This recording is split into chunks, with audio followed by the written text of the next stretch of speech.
Hello and welcome everybody to 1997.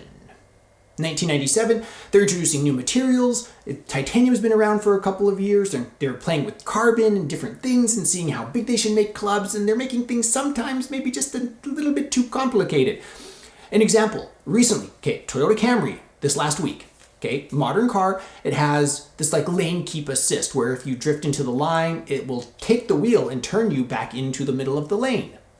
A safety feature, but you can imagine me driving rural Minnesota. There's a biker on the side of the road, biking, enjoying their Victorian relic, pedal biking. And so I'm like, oh, well, here's somebody going 20 miles an hour. Let's give him the benefit of the doubt. Going pretty slow, just cruising. Big, huge gravel tires on their bike. And I'm like, oh, I need to move over. You can see where this is going. I need to move over. So I check, there's no oncoming traffic. So I start to move over. And what does Toyota do? Toyota goes into run down the biker mode and turns me right back into the lane. And I'm just like, so I'm wrestling and arguing with the Toyota. And then I finally get over and starts to beep at me. Beep, beep, beep. You've crossed a line, And then... So don't worry, I made it past, it was fine. And you can avoid that whole drama if you just turn on your blinker, blink, blink, blink, and then it doesn't lane keep assist and it won't bark at you. It worked out. But why does Toyota want to kill bikers, all right? So is that what's going on in this era? Are they making things needlessly massive? It's an iron. It has the same sweet spot as a normal smaller iron. Do we need such a big head? Let's go have a closer look under the microscope. Sometimes identifying features are kind of funny. Like, for example, Armour. Pure titanium irons. Pure titanium except for this plastic label they put on here. TI, pipe, 100, trademark. What does that say down there? Patent pending. That's great. I wonder if they patented some Oakleys. Today's club is brought to you by Oakleys. Not a sponsor. I'm just saying it looks like an Oakley label. And they also made these look like sunglasses. See the lens here and the lens here? It's weird. They put Oakleys on the sole of their... I don't know what's going on, but they did.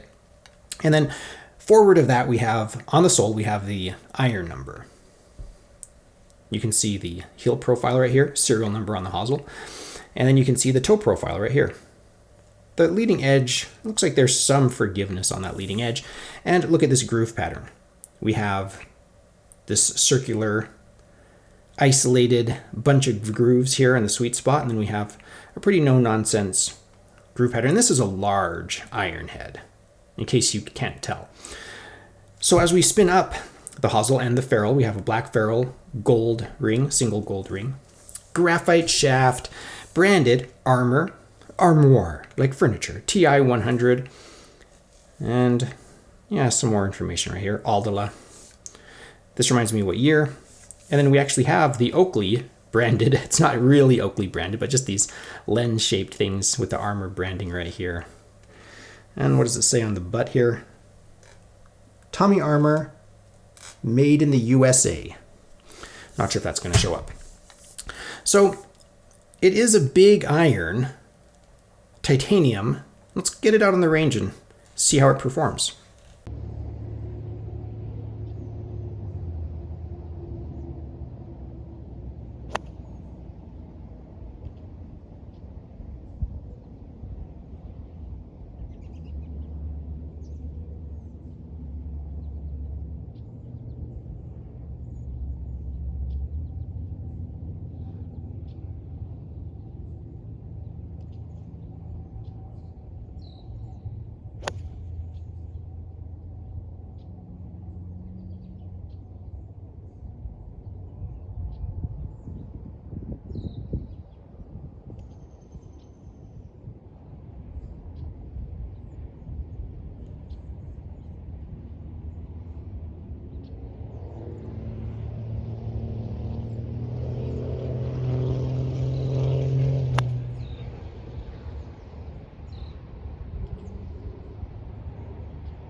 On the range, I don't feel a difference. When I hit this, because the shape of the top line, it doesn't look that much bigger than, say, like a 1994 Big Bertha iron. So it seems okay, but it doesn't jump out at me as something that we need in life. And The other interesting development is this was made, 25 years ago, and we don't see irons quite of this magnitude anymore. So what does that say about golfers' preferences? Maybe they don't want, maybe they push the limits a little bit too far. And just based off of my experience, I would rather hit other titanium clubs over this, just my opinion. I don't really like this look. It doesn't do it for me aesthetically. As far as an iron goes, it does fine. I imagine it would last forever as long as this label stays attached. I personally prefer the Titanic irons over these if I were to buy a set, but that's for like putting sets into my vintage collection, all right? Like in a bag that I'm gonna go out and take and play golf with. This is interesting as a collectible to me, not an investment. I don't do that, but as a collectible, I think this is interesting because this captures that era in the 90s when they were exploring, they were trying things out. They weren't afraid to say, well, let's see how big we can make an iron head. And they did it. And I like that. And then they're gonna put a little dampening label back here to help with the sound. So this is wonderful to have, to see the progression, how they go from these cast forged to stainless steel to cavity backs to large titanium cavity backs. And this is what led us into the large titanium drivers that we saw later in the 90s and 2000s that we still have today, and kind of set limits to how big people are going to make iron. So it's really an interesting time in golf equipment history, and that's why I think this is interesting, something that I want to add to my collection. So let me know your thoughts in the comments below. I imagine if you have a set of these, we could still have them. I mean, they last. It seems like they're going to last forever. I'm excited to read your comments and your stories about the Tommy Armour, well, it just says Armour, TI 100 irons.